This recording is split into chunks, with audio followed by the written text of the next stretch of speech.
I woke up that morning to the sound of seagulls and waves kissing the shore, the same gentle sounds that had comforted me every day for the last 8 years. But nothing about that morning felt gentle. The air inside my bedroom was too still, almost hollow, like the house itself knew something I didn't. I reached for my phone on the nightstand, still half asleep, expecting to see messages from my book club or the local community group. Instead, the first thing I saw was a bank notification that made my heart flip inside my chest. Property transfer confirmed, 2:14 a.m. For a moment, I thought it had to be a glitch. A scam. A wrong account. Some mistake that would disappear if I blinked twice. My beach house, my sanctuary, my late husband's dream, the last piece of him I physically had, wasn't something that could simply transfer. No one had the right. No one had the access. No one except. I froze. A memory from last night slammed into me like a tidal wave, my daughter, Claire, sitting at my dining table with papers in her hand.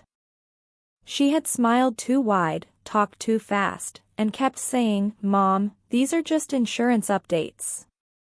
Sign them before you forget."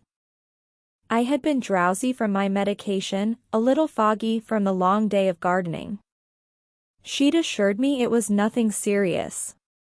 "You trust me, don't you?" she had said, touching my hand with a kind of forced softness. And I, stupidly, blindly, lovingly, had trusted her. But at 2:14 a.m.? While I was asleep. A property transfer? My throat tightened. I sat upright in my bed with the speed of a woman much younger than 65. My hands trembled as I scrolled further, looking for more details. And then I saw it, her name. Her name. Authorized by Claire Hastings. My heart didn't just drop. It broke. It cracked in a way I didn't even know was possible. Because there are betrayals you expect from strangers, betrayals you fear from acquaintances, but betrayal from your own child is the kind that steals your breath and replaces it with something sharp. I felt something hot rise in my chest, anger, hurt, disbelief, but below that, something else was forming, something quieter, something dangerous. Because while the notification told me what she did, it didn't tell me why. And deep down, I knew there was more. Claire never moved without a motive. She never did anything without a reason. And the reason was never small. I pushed myself out of bed and walked to the living room. The floors creaked under my feet. The sunlight coming through the large windows felt wrong, like it was shining on a crime scene. I looked around the room, the soft blue rug I bought with my husband, the bookshelf he built with his bare hands, the photos of us on the wall, and suddenly, they all looked like things someone else owned now. Things that were no longer mine. I whispered into the empty house, "What did you do, Claire?" The house didn't answer, but my heart did. It thudded painfully, rhythmically, telling me that this betrayal was bigger than I knew. Much bigger. My phone buzzed again. For a second, I prayed it was a correction. An apology. Some message from the universe saying, "Relax, this was all a mistake." But when I picked up my phone and saw the caller ID, my stomach twisted. Ethan, Claire's husband. He never called me. Claire barely allowed him to. She always wanted to be the one in control, the voice, the filter, the gatekeeper. For him to call me directly meant something was wrong. Very wrong. I answered with a shaking hand. "Ethan? What's going on?" There was silence on the line, the kind that feels like someone is deciding whether to tell the truth or run from it. Then he sighed, shaking, broken. "Mrs. Thompson. I need to tell you something." And you're not going to like it. His voice sounded as if he had been crying. Or maybe he was still crying. What happened? I asked, trying to keep my voice steady even though my heart was about to burst through my ribs. It's about the house, he whispered. Claire, she didn't just sell it. My pulse stopped. What do you mean? He inhaled shakily, voice cracking as he spoke. She told the buyer that you have early dementia. That you wouldn't remember signing anything. She said you're confused most days and need her help managing your assets. It felt like someone took the air out of my lungs. Dementia? She told them I was losing my mind? My own daughter? But that's not even the worst part, he added. She's meeting the buyer again today. For the final cash deposit. And she planned to keep all the money, Mrs. Thompson. Every last dollar. She said, it's mine anyway. I'm just taking it early. I grabbed the side of the table to keep myself from falling. Every part of me felt cold. Frozen. Numb. She didn't just take my house, she took my name, my reputation, my dignity. She turned me into a helpless old woman on paper, a confused liability, a signature that meant nothing because I wouldn't remember. And yet, beneath the heartbreak, beneath the betrayal, beneath the humiliation, a fire lit inside me. A fire that had been dim for years. A fire I didn't know I still had. Because Ethan's call gave me something my daughter didn't expect me to ever have. The truth. And with the truth came something else. A secret she didn't know I had. A secret I wasn't ready to reveal yet. Not to her. Not to anyone. But that secret, that hidden piece of information, was going to change everything. I sat down slowly, breathing deeply, collecting the pieces of my heart. Ethan, I said quietly, firmly. Thank you for telling me. I know this wasn't easy. It wasn't, he whispered. And I'm sorry. I should have stopped her. I should have. It's all right, I said. You did the right thing today. But as I ended the call, I looked around my home, my husband's home, and I knew one thing with absolute clarity. Claire had made the biggest mistake of her life. She thought I was weak. She thought I wouldn't fight. She thought I didn't have options. But she didn't know my secret. And that secret was going to be the reason she lost everything she tried so desperately to take from me. Before I tell you what happened next, and before I reveal the secret Claire never saw coming, I want to ask you something. What would you do if your own child betrayed you like this? Tell me in the comments, because your words matter. And if stories of truth, betrayal, and justice speak to you, make sure you subscribe. Because the next part of this story will leave you speechless. I sat at my kitchen table long after Ethan's call ended, staring at the documents Claire had pushed in front of me last night. The papers were still in the same neat stack, right where she left them, as if mocking me. My signature was there, shaky from exhaustion, smudged in places where my hand dragged sluggishly across the page. I hated looking at it. I hated knowing she used my trust, my fatigue, and my love against me. And yet I forced myself to study every line. If my daughter thought I was too old, too slow, too blind to understand what she'd done, she was about to learn I had more clarity than she ever imagined. Each paragraph on those documents felt like a confession of hers. I could see her fingerprints in every sentence.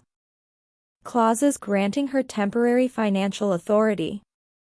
Lines declaring she would manage property decisions for the benefit of the family. Even one section stating I was showing early signs of cognitive decline and needed oversight for major transactions. That single phrase burned through me like acid. Cognitive decline. She used those words. She put them on paper. She handed them to a notary. It didn't matter that the statements were lies. What mattered was how smoothly she wrote them, how confidently she presented them, how easily she spoke for me, against me. I had raised her to be smart, to be independent, to be strong. But somewhere along the line, she had learned to be cruel as well. And maybe that was my fault more than I wanted to admit. I pushed the papers away, stood up, and walked into the hallway, needing air. The house smelled like seaside salt and vanilla candles, the same scent my husband used to say made the house feel alive. Now the scent felt like a ghost. I stopped in front of his photograph on the wall, him in his fishing hat, smiling with the ocean behind him. For a moment, I felt the weight of my age, my loneliness, my exhaustion. And then I felt something else. Something sharper. A determination I hadn't felt in years. "I'll fix this," I whispered to him. "I promise you. I'll fix what she tried to ruin."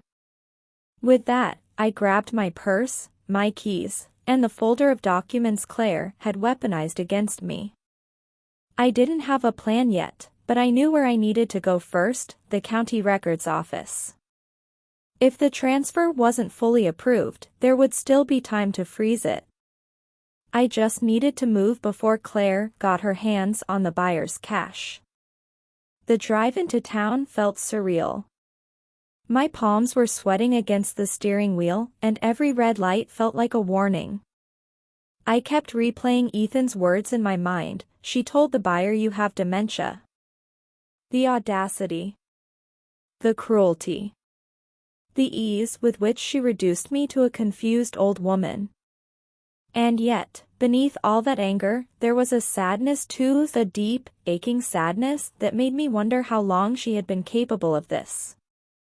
How long she had been looking at me and seeing an opportunity instead of a mother. I reached the county office and walked inside, clutching the folder tightly. The clerk behind the desk, a young man with tired eyes and a coffee-stained shirt, looked up when I approached. "Ma'am, how can I help you?" I took a breath. "I need to speak to someone about a property transfer. A fraudulent one." His eyebrows lifted slightly, and he gestured for me to follow him to a small office in the corner. A woman in her 40s greeted me there, introduced herself as Ms. Harper, and asked me to explain everything slowly. It took me several minutes to get through the whole story without my voice cracking, but she listened intently, her eyes narrowing deeper with each detail. When I finished, she sighed and tapped her keyboard. "Let me check the status." I held my breath.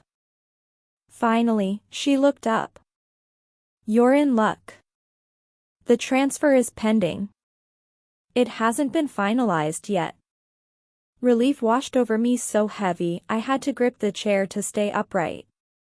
"So it can be stopped?" "Yes," she said. "But you need two things immediately: proof it was done under false pretenses, and a legal order to freeze the process. If what you're describing is true, this isn't just fraud, this is elder exploitation." The words hit me like a windstorm, not because they weren't true, but because someone finally said them out loud. Someone who didn't know me. Someone who had no reason to care. I nodded. "I can get the proof." "Do you have an attorney?" she asked. "Yes," I lied.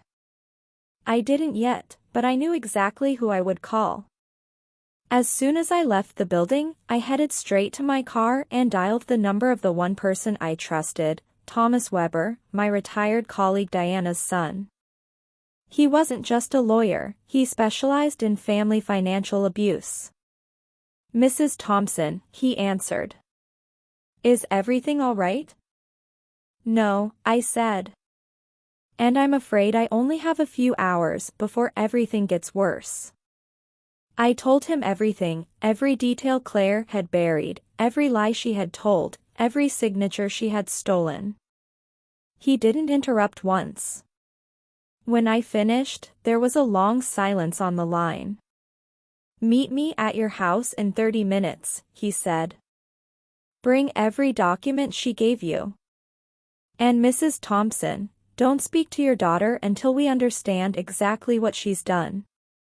His voice was calm but heavy, like he already knew something about this situation I didn't. Something bigger. Something dangerous. And in that moment, I realized something quietly terrifying. This wasn't just a house sale. This was the beginning of a war Claire had been preparing for. While I had been sleeping, Thomas arrived at my house faster than I expected. When I opened the door for him, he didn't greet me with a handshake or a polite smile. He looked at me the way doctors look at patients who walk in, holding their side, calm, focused, but deeply concerned. Let me see the documents, he said immediately, stepping inside. I handed him the folder. He sat at my kitchen table, the same table where Claire had sat just hours ago while slipping these papers in front of me. The morning sun streamed through the windows, landing directly on Thomas's hands as he spread the pages out in front of him. It felt symbolic somehow, light finally shining on something intentionally hidden in the shadows. Thomas scanned the papers quickly at first, then slower. His eyebrows drew together. His jaw tightened. He didn't speak for several minutes, which made the silence feel louder than any words could. Finally, he exhaled. Mrs. Thompson, this isn't an accident. She didn't slip one wrong document. This entire packet was constructed. He tapped the first page. This page is legitimate, a standard insurance review form. That's why you trusted it. But as you move further down, he spread out the later pages. These are not standard forms. This one grants her temporary control over financial decision-making in emergency circumstances. This one authorizes her to manage property assets on your behalf in the case of your cognitive decline. And this last one. He paused, eyes widening slightly. This last one is a limited POA. Not full control, but enough for a sale if she presents it during a late-night transfer, exactly what she did. My stomach nodded. And the signatures? I asked, though I wasn't sure I wanted the answer. He looked up at me with a sadness in his eyes that scared me more than anger would have. The signatures are yours. But your hand is unsteady in ways that don't match your usual writing. You were tired or medicated when you signed, correct? I had taken my sleep aid, I admitted quietly. She knew that. I told her I was exhausted. That's how she wanted you. He leaned back. She timed this. I sank into the chair across from him, feeling the weight of every choice I'd made. I trusted my daughter. I trusted her even when she didn't deserve it. And she used that trust like a tool, no, like a weapon. Thomas continued, voice steady but hard. This wasn't impulsive. This was pre-planned. She collected the signatures slowly, placed the real forms on top, and hid the dangerous ones beneath. He slid the papers into order again. This took weeks of preparation. I stared at the documents as if they were pieces of my daughter herself, cold, calculated, greedy. I never thought she could do something like this, I whispered. Thomas clasped his hands together. Mrs. Thompson, people who want money, power, or inheritance can cross lines they never imagined. And children often believe they're entitled to something just because they existed in the same house as the person who earned it. His words hit me like a blunt force. Because somewhere deep inside, I had always felt it, that slight entitlement in Claire's tone, the subtle resentment when I spent money on myself, the little comments she made about the house being hers one day. But I had brushed them aside, convincing myself she was just being careless with her words. I didn't know she meant them literally. Thomas continued reviewing the papers, marking sections, circling phrases. He was calm, methodical. I, on the other hand, felt something contradictory happening inside me. A part of me was breaking apart, splintering under the betrayal. But another part was hardening, growing sharper, clearer. You said there was a secret you haven't told anyone yet, Thomas said without looking up. Does it relate to these documents? I stiffened. I hadn't planned to reveal it yet, not to Claire, not to Ethan, and certainly not to myself. But Thomas wasn't asking to pry, he was asking because it mattered. Because it connected to something bigger than Claire forging paperwork. Yes, I said quietly. There is something. He lifted his gaze, waiting patiently. I took a slow breath, my chest tight. The beach house is in my name. Only mine. But the land. I paused, feeling the weight of the truth pressing against my ribs. The land isn't. When my husband passed, he left the land to me with a condition. A legal condition Claire doesn't know about. Thomas's eyes narrowed. What kind of condition?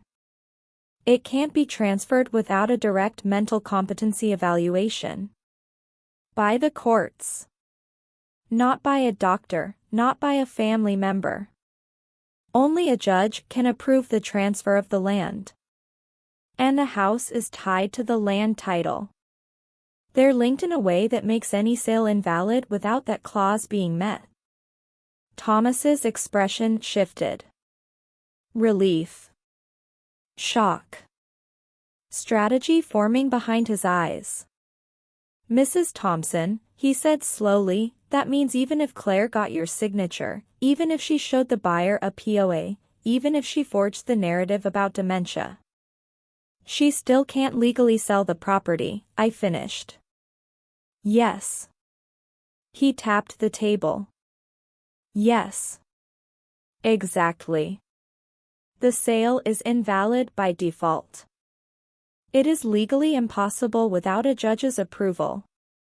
And suddenly, I felt something I hadn't felt since this nightmare began. Power. Real, tangible power. Not revenge. Not anger. Not fear. Just truth. Pure truth. The kind of truth that dissolves lies the way saltwater dissolves footprints. So what now? I asked. Thomas began gathering the documents, reorganizing them neatly. Now we move fast.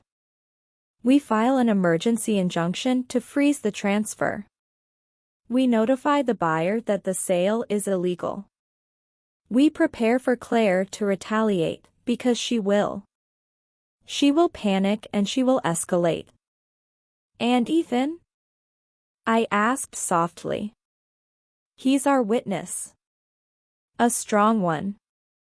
His testimony combined with these documents will prove intent. I nodded slowly, absorbing every word. Thomas stood. I need to draft the injunction today. Right now. Claire will find out within hours. Be ready for her to show up. She's not going to accept this quietly. I'm not afraid of her anymore, I said. Thomas studied me a moment, then nodded. Good. Because the next part won't be peaceful. As he walked toward the door, I felt that fire inside me burn brighter. Claire had taken advantage of the weakest version of me she could find. But that version was gone now. I wasn't confused. I wasn't fragile. I wasn't declining. I was waking up. And now that I was awake, I was going to take back every piece of my life she tried to steal. Thomas had barely been gone 20 minutes when I heard the crunch of tires on the gravel outside. The sound traveled through the open windows, sharp and heavy, like something announcing itself rather than simply arriving. I didn't need to look to know who it was. The energy in the house shifted, tightened, before the knock even came. 3 hard, rapid bangs rattled the front door. I didn't move at first. I simply breathed, slow and steady, grounding myself in the strength I had reclaimed. Then I walked to the door, each step deliberate, my heartbeat steady, not frantic, not fearful. When I opened it, there she stood. Claire. My daughter. Her hair was flawless, her makeup heavy, her blouse designer, her expression an explosive mix of arrogance and panic. Her eyes darted past me immediately, scanning the house as if expecting to find someone inside, Ethan, maybe, or an officer, or the buyer. Whoever she was looking for, she didn't find them. She stepped forward without waiting to be invited in, but I blocked the doorway with my body. Her eyes widened, just slightly, at the gesture. I had never blocked her from entering anything in her life. "Mom, what the hell are you doing?" she snapped. "What are you doing, Claire?" I asked quietly, calmly. That was the first crack in her mask. She wasn't expecting calm. She was expecting confusion. She was expecting weakness. She was expecting the same mother she had manipulated last night. Instead, she found a wall. "I got a call from the county," she said, crossing her arms. "Apparently someone is trying to freeze the property transfer. You need to tell them it's fine." "No," I said. The word hung in the air between us like lightning. Her jaw tightened. "No," she repeated, as if she had never heard the word in her life. "No," I said again, firmer. "The transfer is fraudulent. And I'm not allowing it." Her eyes narrowed dangerously. "Don't do this. You agreed to the sale. You signed everything voluntarily. Don't embarrass yourself." "Is that what you told them?" I asked. "That I signed voluntarily? That I'm confused? That I wouldn't remember?" Her face went stiff as granite. She didn't respond. That was one of the first truths she revealed without speaking. "Mom," she said, lowering her voice as if trying sympathy next, "you're tired. You're not yourself lately. You've been forgetful." I was trying to help. "No," I said again. "What you did wasn't help. It was theft." Her lips twitched. I'd hit the truth. And she hated it. "You don't understand what you're doing," she hissed. "You're putting me in a terrible position. The buyer already paid a holding fee. I already signed the preliminary agreement. You're ruining everything." "Everything?" I repeated softly. "Or just, your plans?" That's when the anger snapped. She shoved past me and stormed into the house before I could block her again. She paced in the living room, her heels clacking like gunshots against the wooden floor. She scanned the house, frantic, desperate. "What are you looking for?" I asked. "Proof you're not losing it," she muttered angrily. "Something to show them you're not capable of understanding what's happening." Because if you file anything, I swear to God, Mom, I will. She didn't finish the threat. She couldn't. Not without saying it out loud. I walked toward her, not afraid, not shaking, not small. What did you plan to do next, Claire? Declare me incompetent? Move me out of my own home? Put me somewhere so you'd have full legal access? Her silence was louder than her screaming. Why? I asked. Why this house? Why behind my back? Why the lies? She turned slowly, her expression twisting into something crueler than I'd ever seen on her face. And maybe it had always been there, buried under layers of charm and entitlement. Maybe it had been building for years. Because you owe me, she snapped. You owe me for everything I didn't have growing up. For everything you gave Dad instead of me. For the childhood I deserved. You owe me for every penny you saved, every trip you took, every decision you made alone after he died. You owe me this house. You owe me this life. The words were knives. She had held this resentment for decades, quietly, secretly, feeding it in the dark until it became something monstrous. Claire, I whispered, you had a good childhood. You had everything you needed. She laughed coldly. I had everything you thought I needed. But I didn't have the life I wanted. And now I do. And that buyer's money is part of it. So stop being selfish and let this happen. Selfish. That word, thrown at me like a stone, made something inside me snap, not in anger, but in clarity. I finally saw her. Not the daughter I raised, but the woman she chose to become. You told the buyer I have dementia, I said. You told them I'm declining. You told them I wouldn't remember signing anything. Did you think that lie would stay hidden? She looked away, jaw clenched so tightly the muscle trembled.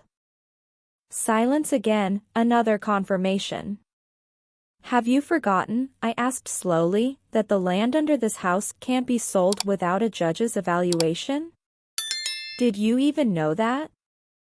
She froze.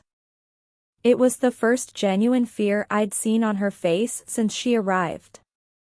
What are you talking about? She stammered. The clause, I said, my voice steady. Your father put it in his will. The land cannot be transferred without court approval. Which means your sale, your paperwork, your signatures, all of it is invalid. She blinked. Swallowed. Stepped back. No, she said weakly. No, that's not possible. That's not. She trailed off because she knew. She knew I wouldn't lie about this. She knew her plan was collapsing. This isn't over, she whispered, her voice shaky with rage. Yes, I said softly. It is. And you started the ending. She stared at me, breathing hard, her face pale with panic, but before she could speak again, her phone rang. She looked at the screen. The buyer. Her eyes widened. And in that moment, I knew. Her world was about to fall apart. Claire froze with the phone vibrating in her hand, its ringtone slicing through the tense silence like a blade. Her eyes flicked between me and the screen, panic rising so visibly it almost pulsed off her skin. I didn't say a word. I didn't need to. She answered the call with trembling fingers. Hello? Yes, I was just about to call you. Her voice was thin, strained, nothing like the confident daughter who had walked into my house moments ago. I stepped back, watching her pace across the living room, my living room. She tried to force steadiness into her voice, but the fear was leaking through every syllable. Yes, I know the transfer is pending. It's just a misunderstanding. My mother. She hesitated. For the first time, she hesitated. She's confused. I exhaled slowly, my anger cooling into something sharper. Deadlier. Not rage. Clarity. On the other end of the line, the buyer must have pushed back, because Claire's face began to crumble. Her eyes darted to me, filled with a silent accusation, as if I was embarrassing her in front of a stranger. But it wasn't embarrassment. It was terror. Terror at losing control. At being exposed. I'm telling you, she's not well, she insisted, her voice rising. She doesn't understand what she signed. She stopped again. Her gaze locked with mine. And she realized something, in real time, right there in the middle of my living room. I wasn't afraid of her anymore. And without my fear, she had nothing. The buyer spoke loudly enough that I could faintly hear the muffled tone, sharp, accusatory, angry. Claire swallowed hard. Her hand shook harder. No, that's not what happened, she said quickly. You don't understand. This was my mother's choice. She wanted this. She agreed to. She sucked in a slow, shaky breath. She isn't legally competent to halt the sale. That was it. That was the moment everything broke inside me. Not sadness. Not anger. Not even betrayal. Just a clean, cold severing. She wasn't fighting for a house anymore. She was fighting to erase me, my autonomy, my identity, my sanity, because it was the only way her plan worked. I stepped forward, close enough that she felt the weight of my presence. Put it on speaker, I said calmly. She recoiled. What? No. Put it on speaker, I repeated, my tone unshakable. Or I will personally call him back and send him every document you forged and every lie you told. Her hand tightened around the phone. Then, slowly, too slowly, she hit the speaker button. Mrs. Thompson, the buyer said sharply. Are you aware your daughter has been claiming you're mentally unwell? That you don't understand your decisions? I answered without hesitation. My voice was steady. Strong. Clear. Yes, I'm aware she lied to you. Claire winced. And for the record, I continued, I am mentally competent. I am fully aware of every choice I make. And I am notifying you now, the transfer is invalid.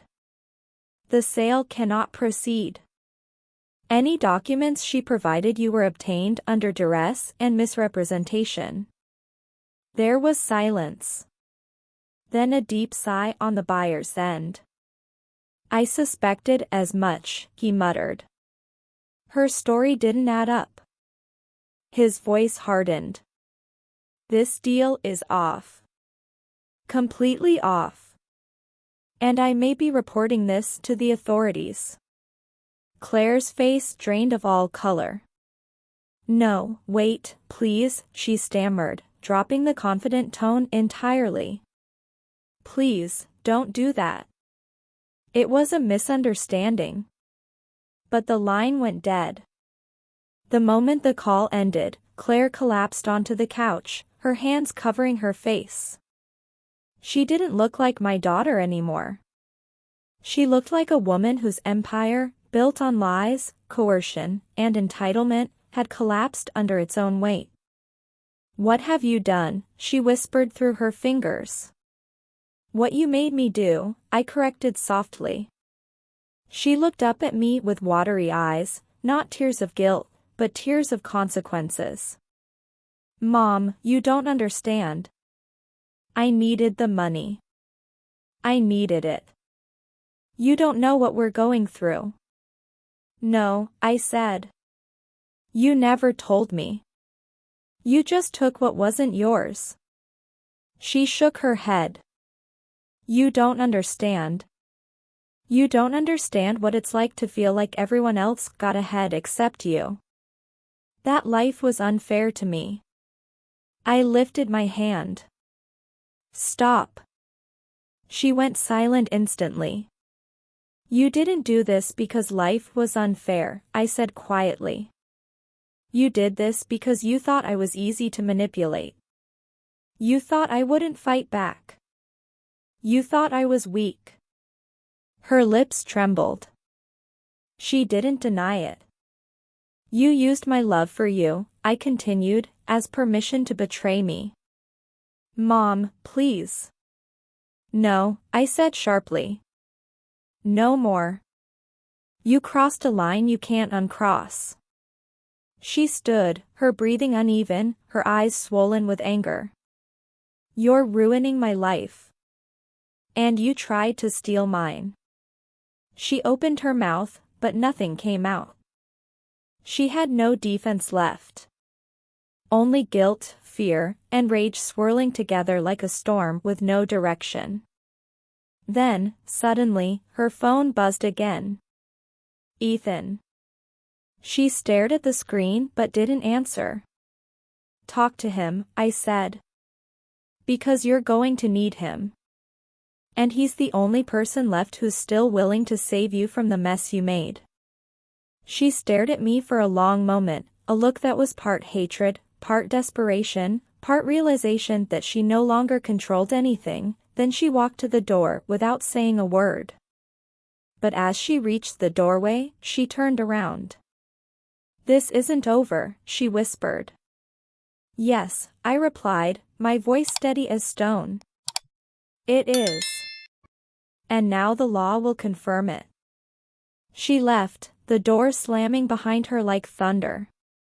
And just like that, the house felt lighter. Calmer. My husband's home, our home, felt like mine again. But I knew one thing for certain. Claire wasn't done fighting. And neither was I. Before I continue to the next chapter of this unbelievable story, let me ask you. What would you do if your own daughter tried to sell your home behind your back? Tell me in the comments, I read every one. And if you're invested in how this story unfolds next, hit subscribe right now. Because the next part changes everything. After Claire stormed out of the house, the silence that followed wasn't peaceful. It wasn't comforting, or soft, or even familiar. It was heavy, the kind of silence that settles on your shoulders and tells you, quietly, that the real battle hasn't even begun. The house felt different now. Not in danger, not violated, but awake, as if the walls themselves knew the truth had finally been dragged out into the light. I locked the door gently and walked back into the living room.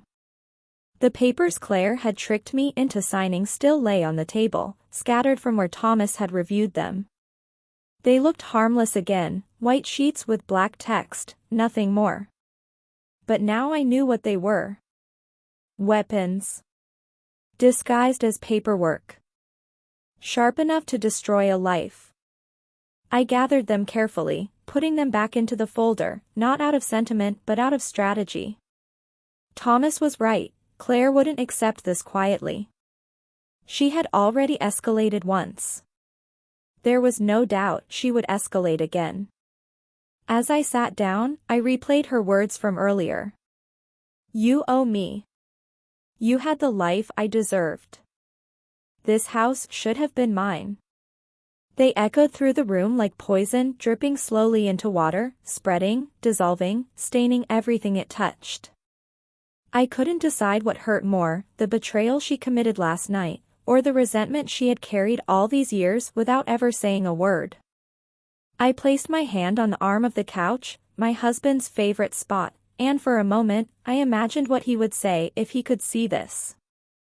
He always believed in fairness, justice, accountability. He would have told me not to back down. He would have told me to stand tall, even if my knees were trembling. I straightened my back. This wasn't about anger anymore. This wasn't about revenge. This was about defending the life I built and the sanity she tried to strip from me. A sudden knock startled me out of my thoughts.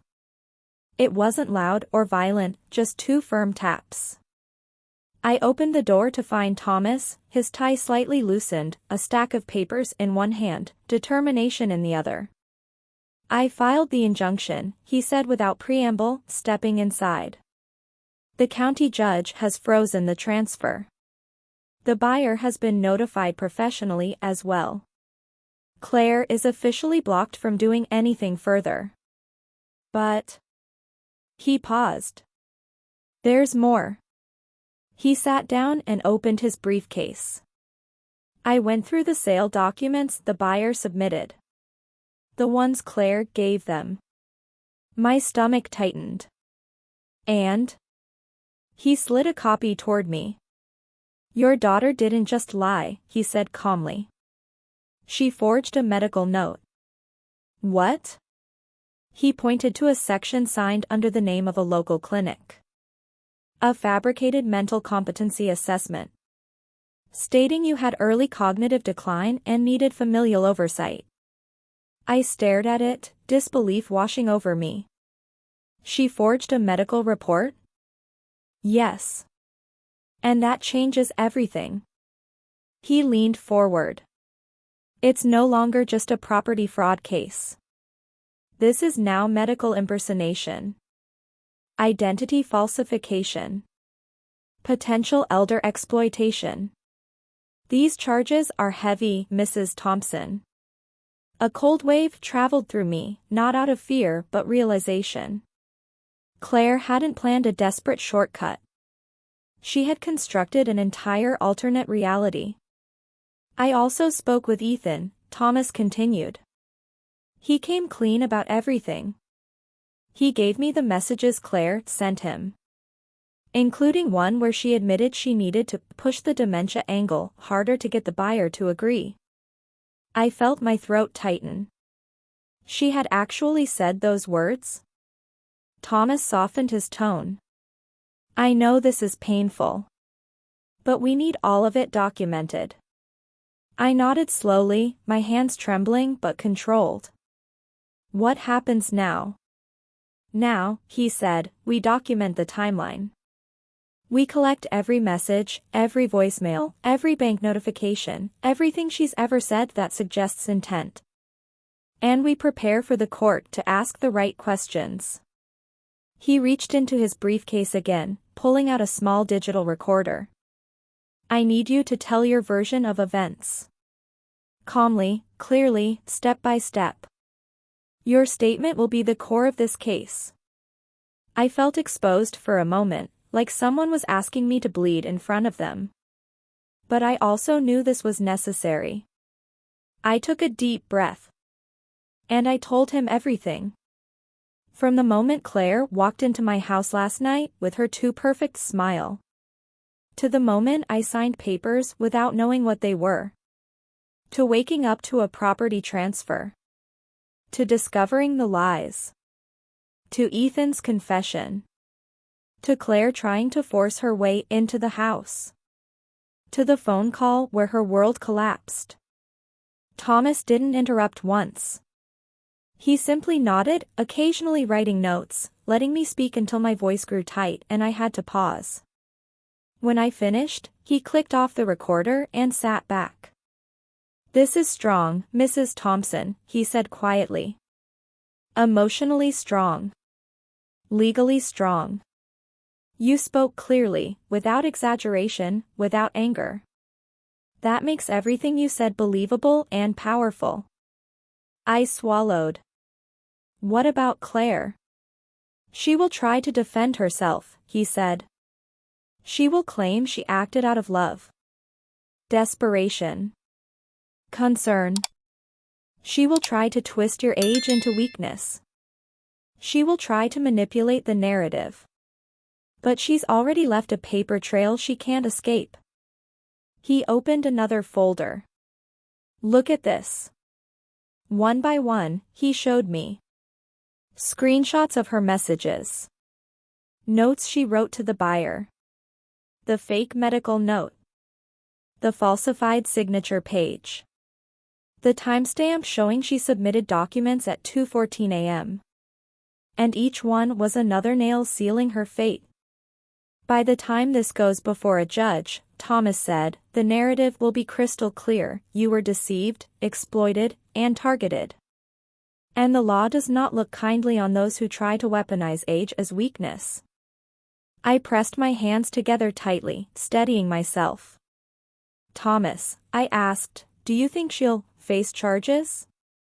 He paused. Yes, he said finally. Unless she comes clean and cooperates, this could end very badly for her. For a moment, my heart cracked all over again. She was my daughter. A flawed one, a greedy one, a reckless one. But still mine. The thought of her facing criminal consequences didn't bring me joy. But then I remembered her words. You owe me. You're confused. You're ruining my life. You're not capable. No. She brought this on to herself. Thomas stood. Get some rest. Tomorrow will be a long day.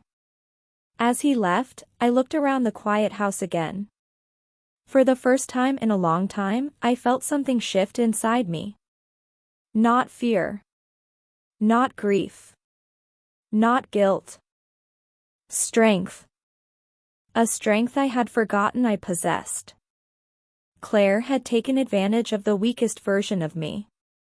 But she was about to face the strongest one. The next morning arrived with a gray sky, the kind that presses low over the ocean and makes the waves sound heavier, angrier. I barely slept. Not because I was afraid, but because my mind replayed everything Claire had done, every lie, every forged signature, every moment she looked into my face and thought I was too old, too tired, too trusting to fight back. But she was wrong. And today, she would learn that. Thomas arrived early, carrying 2 thick folders under his arm. His expression was firm, composed, sharpened by the weight of everything we had uncovered. We need to get to the courthouse, he said simply. The injunction hearing has been scheduled for this morning. I nodded. My heart beat steadily and not frantically like yesterday. Today wasn't chaos. Today was clarity. When we arrived, Ethan was already waiting outside the courthouse. He looked exhausted, guilt heavy on his shoulders, but when he saw me, he stepped forward immediately. Mrs. Thompson. I'm so sorry, he whispered. I never wanted this. I never thought she would go this far.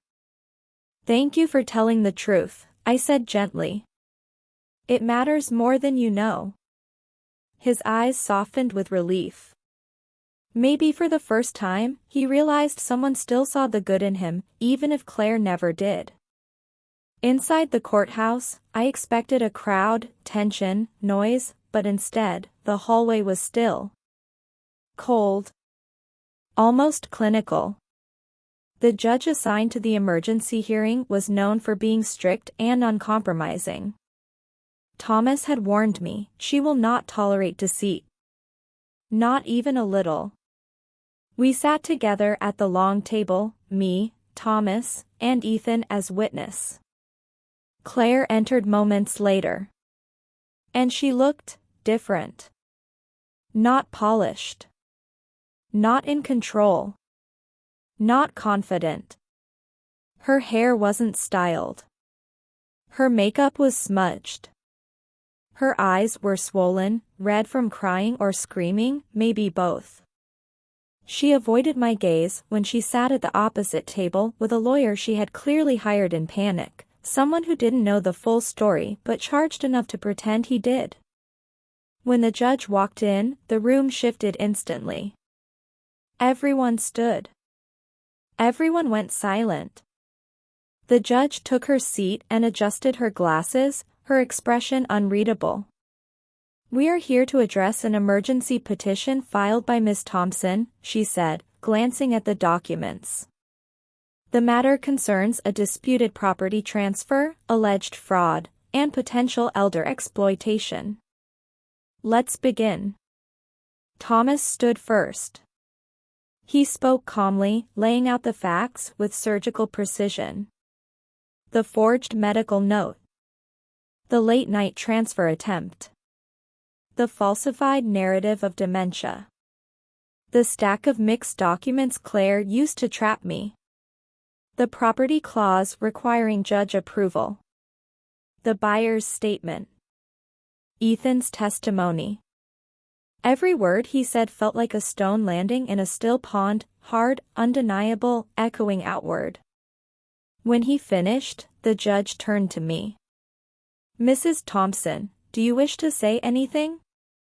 I rose slowly, steadying myself on the table, not because I was weak, but because truth deserved steadiness. "I trusted my daughter," I said. "And she used my trust to take my home, my safety, and even my sanity on paper. She said I was confused.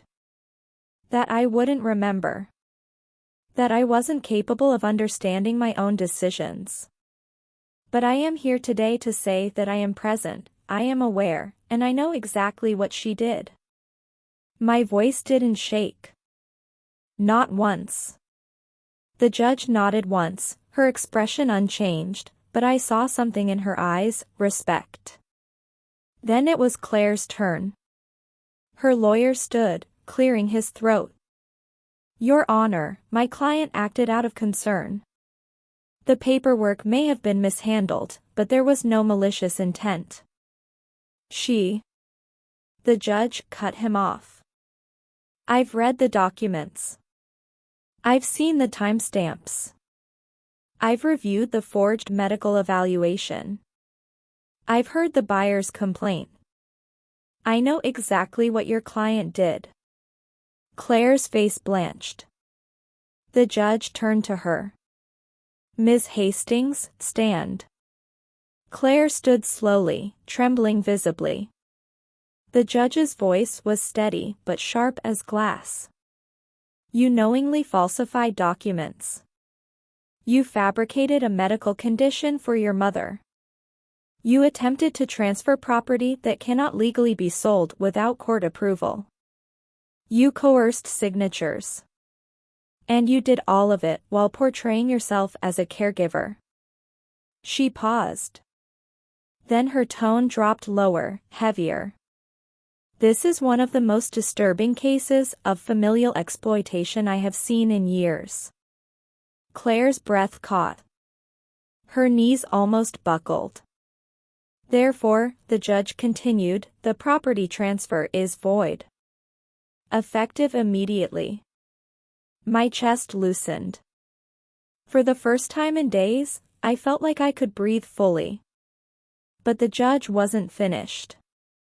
"Furthermore," she said, her gaze locked on Claire, "this court is recommending a full investigation into potential criminal charges, including fraud, falsification of medical documentation, and elder exploitation."